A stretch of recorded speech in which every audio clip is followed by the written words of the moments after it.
Petite réponse rapide à Lilian pour LoL. Il vient de sortir une vidéo il y a 3 heures sur Shogi, et sa question à la fin c'est est-ce qu'on est d'accord pour dire. Enfin, en gros, est-ce que tout le monde est plus ou moins d'accord pour dire que c'est vraiment non, non. Ah non, bref, on s'en fout. En gros, je vais répondre directement à ce que j'ai à dire. Aucune équipe au monde, de ce que je joue, hein, et de ce que je vois depuis maintenant une bonne grosse dizaine d'années, aucune équipe au monde ne mérite de gagner les Worlds. Ils font tous des erreurs de bronze. Donc, littéralement, toutes les équipes du monde peuvent gagner les Worlds, en gros. Alors, en vrai, non, parce qu'il y a quand même des différences de niveau. De façon complètement fondamentale, il y a quand même de grosses différences de niveau. Mais, toutes.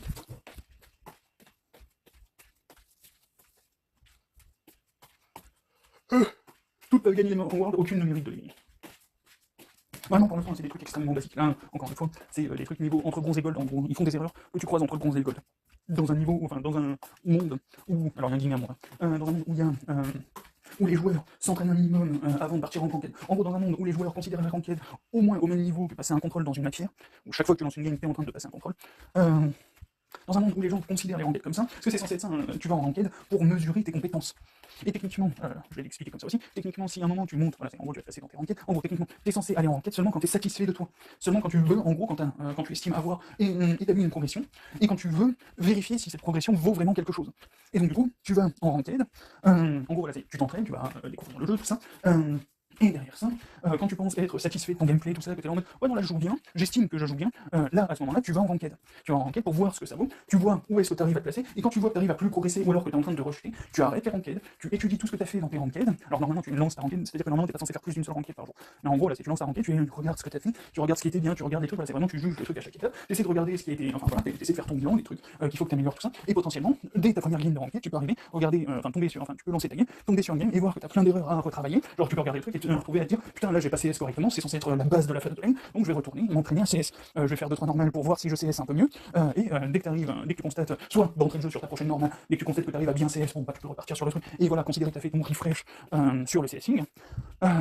Soit tu vas regarder le truc et tu vas être là en mode ah non, il y a vraiment un problème, et donc du coup tu vas travailler sur ton CSing, et tu vas passer ton temps, voilà, tu vas passer quelques jours, une semaine, 2 semaines, un mois s'il faut, à travailler ton CSing, et une fois que ton CSing est de nouveau bien, une fois qu'il est impeccable, là tu vas relancer une nouvelle enquête, et là tu vas voir que tu fais pas assez attention au jungle, et donc du coup, bon bah, genre tu prends, à chaque fois que le jungle il vient, t'es toujours en face de la tour adverse, sans aucune capacité, en ayant utilisé toutes tes capacités de déplacement, sans mana, avec la moitié de ta barre de vie, bon, très clairement t'es incapable de gérer, enfin t'arrives pas à gérer correctement les ganks, et globalement ça veut dire que t'arrives pas à gérer la pression et t'arrives pas à gérer tes ressources. Bon bah tu vas faire un travail, un coup tu vas commencer par travailler la gestion de tes ressources, ensuite derrière ça tu vas travailler la gestion de la pression, et derrière ça en normal tu vas tester, voir si tu peux te faire tout ça. Une fois que tu arrives à gérer un peu mieux, ne serait-ce qu'un peu mieux les ressources et la pression, tu peux retourner en ranked, tu vas retourner faire une nouvelle game en ranked, et là tu vas remarquer un nouveau problème, tu vas essayer de comprendre d'où il y a un problème. Si tu n'arrives pas à comprendre, tu vas regarder autour de toi, soit sur internet tu vas regarder des gens qui vont te faire des tutos sur League of Legends et qui vont peut-être te proposer alors je te les conseille parce que actuellement c'est surtout des gens qui ne cherchent même pas à comprendre le jeu, bref, mais peut-être que tu tomberas à un moment sur un truc qui permettra de travailler quelque chose. Si ça se trouve ce sera absolument faux. En fait la réalité c'est qu'actuellement le problème dans les coachings de League of Legends, c'est que dans l'écrasante majorité des cas les gens sont bloqués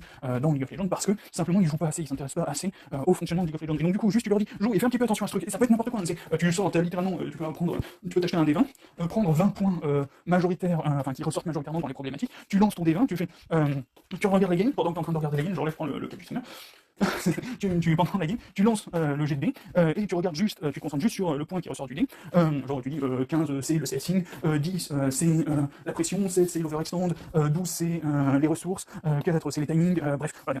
T'as ton truc, et là tu regardes et tu fais ouais mais là globalement tu t'es planté un peu, enfin là sur ça t'as pas fait assez attention à ça, tu vas dire au mec de faire attention à ça, et le mec va juste jouer en essayant de se concentrer sur ça, petit à petit il va faire un petit peu attention, voilà. Alors bon si tu vois des gros défauts à côté qui sont pas correspondants au GD, tu vas quand même citer les gros défauts, mais tu vois tu lui donnes les plus gros défauts, les trucs où ça se voit comme le nez au milieu de la figure, et derrière ça t'insistes sur le truc qui sort du GD. Et le gamin là, il a payé 20 balles pour ça, et globalement c'est littéralement le mec qui serait, juste il lit le wiki et il allume son cerveau en même temps, et globalement il a compris, voilà, il a pas besoin, bref, bon. Globalement, voilà. Dans un monde où les gens fonctionnent comme là ce que je viens de décrire, ils font des essais-erreurs, simplement, ils font essais-erreurs, ils font hypothèses, essais-erreurs, résultats satisfaisants, mise à l'épreuve du résultat, essais-erreurs sur les épreuves, récupération des informations sur les erreurs et sur les points positifs, renforcement, stabilisation des points positifs, voire renforcement si possible, et correction des erreurs dans un ordre d'importance estimé, soit par quelqu'un d'autre, soit par le joueur lui-même, et derrière ça, tu vois, c'est des paquets, tu vois, littéralement, ça va être des paquets de grand maximum 10 ranked. C'est littéralement, t'es pas censé faire plus de 10 ranked de suite. Et je ne te parle pas de faire 10 ranked dans la journée, je parle de faire des sessions de ranked qui te permettent de tester ce que tu vaux, de 10 ranked. Et tu continues au-delà des 10 ranked seulement si tu ne remarques aucun défaut. Et ça doit pas être seulement les loses. C'est à chaque ranked, tu regardes le gameplay de ta ranked, de ta dernière ranked, de la ranked que tu viens de faire, tu le regardes, tu vas estimer les 2-3 erreurs qui te semblent importantes. Derrière ça, tu vas mettre le replay dans un coin, tu vas revenir 3-4 jours plus tard sur le replay, tu vas regarder le replay en ayant le cerveau sorti du truc, et tu vas regarder ton gameplay, tu vas te dire, là j'ai fait ces erreurs, là il y a des trucs qu'il faut que je travaille, tout ça. Est-ce que ça vaut le coup de relancer une game, ou est-ce qu'il y a déjà suffisamment de trucs à travailler pour que je retourne en practice tool, versus IA, normal, potentiellement, bref. Ou est-ce que ça vaut le coup de retourner m'entraîner, en gros? Si la réponse est il y a suffisamment de trucs pour m'entraîner, si la réponse est j'ai le CSing, les ressources et les bacs à gérer, là il y a déjà largement assez de trucs pour retourner t'entraîner. Il y a largement assez de trucs pour retourner voir, bref. Il y a largement assez de trucs pour que tu passes facilement 1 à 2 semaines à t'entraîner sur les quelques points que tu as déjà identifiés. Corriger les trucs, derrière ça, il faut toujours vérifier les points positifs pour pas sacrifier ces points positifs en cours de progression. Sinon, il va y avoir quelque chose, en gros, il va se passer quelque chose, c'est que si tu fais pas attention aux points que tu as déjà améliorés et que tu continues pas de les renforcer un minimum dans ta phase d'entraînement, en gros, ce qui va se passer, c'est que tu vas certes apprendre à gérer un peu mieux le truc, mais d'un autre côté, ta plasticité cérébrale, à moins que tu aies passé littéralement des années à t'entraîner sur quelque chose, en gros, pas forcément des années, mais à moins que tu aies passé littéralement des mois à t'entraîner sur un point, si tu fais des sessions de un week-end, en gros, c'est le week-end et le mercredi, tu fais des ranked pendant 2 semaines alors là, je parle pour un gamin, mais c'est en gros, là, mettons, là, tu vas faire l'équivalent de une ranked par soir pendant 1 semaine, et derrière ça, tu vas analyser le truc pendant quelques jours, puis établir ta liste de trucs. Bref, si tu fais 1 semaine de ranked, 2 semaines d'entraînement, 1 semaine de ranked, 2 semaines d'entraînement, qui est techniquement pas suffisant. Techniquement, ça devrait être 1 semaine de ranked, 3 semaines d'entraînement, 1 semaine de ranked, 3 semaines d'entraînement. Si tu procèdes comme ça, le truc que tu auras fait le mois dernier, tu vas commencer à l'oublier assez rapidement si tu fais pas des rappels réguliers. C'est comme les vaccins, une fois de temps à autre, il faut faire un rappel. Il y a des trucs où c'est suffisamment, où tu vois suffisamment généralement, par exemple le CSing, tu vois ça suffisamment généralement pour, si tu l'entraînes une fois, si c'est un truc que tu vas entraîner, tu vas l'entraîner une fois jusqu'à le maîtriser correctement. Et derrière ça, voilà, même chose pour les ressources. Tu vas apprendre à y faire attention une fois, et une fois que tu auras appris à y faire attention, tu lui feras attention sur tous les persos, parce que tous les persos doivent gérer leurs ressources. Bref, mais il y a des trucs où c'est je dois trade avec ce perso, je dois faire cette rotation de sort avec ce perso. Si tu joues plusieurs persos et tu dois jouer plusieurs persos, il va y avoir un moment où tu vas peut-être oublier ce que tu as appris sur un perso, et donc du coup tu vas retourner sur des défauts, et tu vas potentiellement, bref. En gros, voilà. Mais en gros, si les gens jouaient comme ça leur ranked, actuellement, il n'y a aucune équipe professionnelle qui dépasse le niveau gold. Très grand maximum, tu as des trucs comme T1 qui peuvent arriver en plate. Mais genre, je te garantis, apprends à jouer comme ça, chaque joueur apprend à jouer comme ça, en ayant le wiki à côté, en ayant, bref. Chaque joueur apprend à jouer comme ça, et aucune équipe ne passe le plat. Genre, littéralement, tu prends T1 pendant le MSI, il passe pas le plat. La T1 MSI 2021, il passe pas le plat.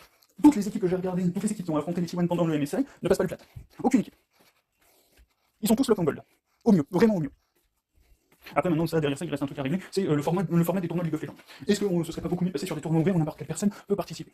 À minima, c'est reprendre le truc, alors, reprendre une version correcte de, comment ça s'appelle, Clash, je crois, le truc qu'ils avaient voulu faire à un moment, qu'ils ont délégué, puis qu'ils ont potentiellement remis, puis bref. En gros, voilà, c'est un truc où vraiment, si tu veux concourir, tu peux avoir ces tournois, et pas limiter le machin à un tournoi de 8 équipes. Non, c'est un vrai gros tournoi à chaque fois.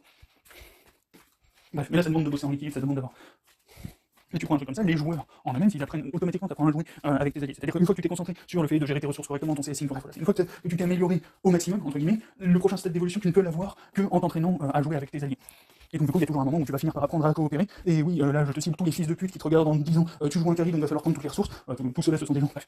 Je peux en citer quelques-uns en France, en anglais, bref, voilà, c'est. Je peux en citer tout un tas, mais tous les fils de pute qui sont là à enculer leurs alliés pour avoir des ressources qu'ils ne peuvent pas avoir autrement parce qu'ils n'arrivent pas à jouer correctement face à leurs adversaires. Techniquement, t'es pas censé chercher à prendre les ressources de tes alliés, t'es censé chercher à prendre les ressources de tes adversaires. Bref. Il y a automatiquement ce moment où simplement là, tu finis par réfléchir à ce genre de truc, comment coopérer en tant qu'allié, comment coopérer avec tes alliés pour battre tes adversaires le plus efficacement possible. Ouais. Allez, admettons jusqu'au goal, on va admettre le truc comme ça. C'est pas le cas idéalement, parce qu'encore une fois, idéalement, si t'apprends ça petit à petit, par paquet de 5 à 10 ranked, bon, en vrai, t'arrives en gold, tu sais déjà jouer en équipe. Mais admettons, tu fais de gold, jusqu'à gold, t'apprends à jouer tout seul, tu t'améliores toi en priorité, et jusqu'à diamant, tu apprends à jouer en équipe. Aucune équipe, littéralement, aucune équipe professionnelle actuelle ne pourrait battre n'importe quelle équipe aléatoire de haut diamant, low master, en gros. Voilà. Bref, donc du coup, est-ce que Chovy peut gagner? Il peut, comme n'importe qui peut. N'importe qui peut, en admettant, en admettant que n'importe quelle équipe commence à procéder comme ça. Et n'importe quelle équipe peut y arriver. Alors, est-ce qu'ils peuvent y arriver pour les Worlds là cette année? C'est peut-être un peu short, ça demanderait 1 an ou 2. Mais n'importe quelle équipe peut gagner les Worlds. À condition de progresser correctement et de chercher à progresser le plus sérieusement possible. Bref, en gros. Donc, est-ce qu'il peut? Oui, il peut. Est-ce qu'il le mérite? Non. En tout cas, s'il était au MSI cette année, j'ai pas vu qu'il se soit qui méritait de gagner les Worlds. En gros. S'il a joué contre T1 au MSI, il ne mérite pas. Ouais. De la même façon que T1 ne mérite pas, de la même façon que personne ne mérite de gagner les Worlds actuellement. Et ça leur fait tous du bien que le Riot commence à installer, au moins à échelle de serveur, des tournois où les équipes professionnelles finissent par être confrontées à des joueurs random, équivalent scrim. Ça ferait du bien à la totalité de l'écosystème de League of Legends. Déjà, les joueurs en eux-mêmes, ils pourraient arriver à dire, moi je me suis battu en équipe contre tel joueur, voilà. Alors pour les Coréens, je me suis battu contre Faker. Bref. En gros, voilà, ça ferait du bien aux joueurs, et, enfin aux joueurs lambda, et ça ferait du bien aux professionnels. Histoire juste qu'ils puissent se remettre un petit peu en question. Parce que sérieusement, bref. Allez, encore une fois, voilà.